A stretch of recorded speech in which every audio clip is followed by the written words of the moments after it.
Good morning, it's Rich. Welcome to Marvelous Ministries, where he is marvelous and we marvel at him.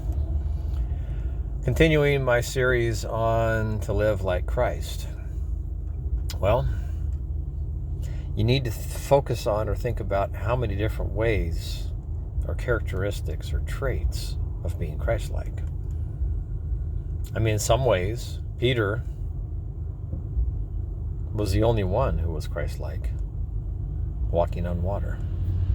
It wasn't by his power, though, and his strength, his ability. But see, he was distracted.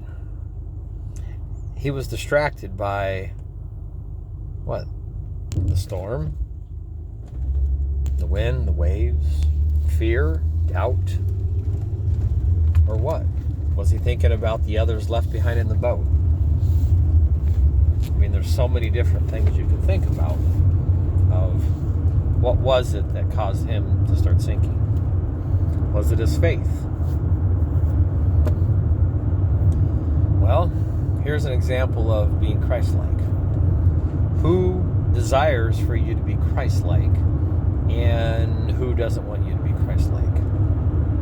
Well, Satan and all the fallen angels don't want you to be Christ-like. Jesus wants you to be like him. And so does everybody else in the world. Everybody else in the world wants you to be like Christ, but nobody wants to be like Christ for anybody else. You see, those who want to still live by their old nature, their flesh, their sinfulness, their selfishness, they want somebody else to be Christ-like, to just forgive them when they willfully sin, when they choose to live by the old nature, when they choose to fulfill the desires of their flesh, their lust, and their selfishness, and greediness, and so forth.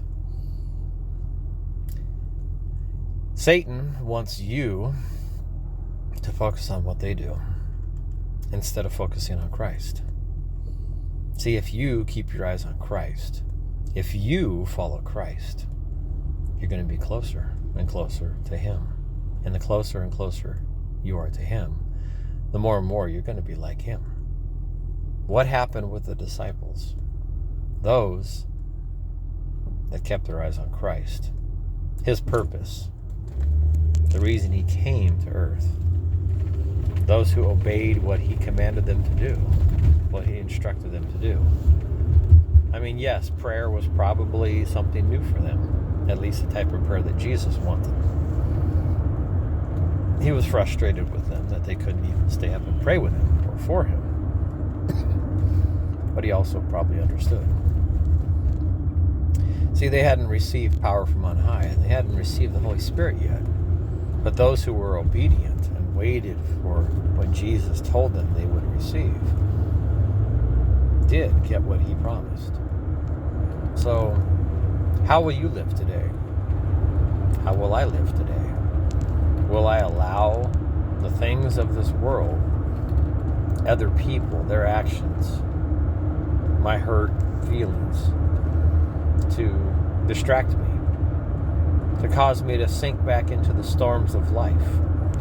You know, those storms where you have issues between other people on earth, family members, friends, co-workers, whatever it may be, where they live differently than you do, or you're living differently than they do, whatever it may be. But will you focus on those things and take your eyes off of Christ, be distracted, and start to sink back into the storm? That's just my thoughts today on being Christ-like. Thanks for watching. This is Rich.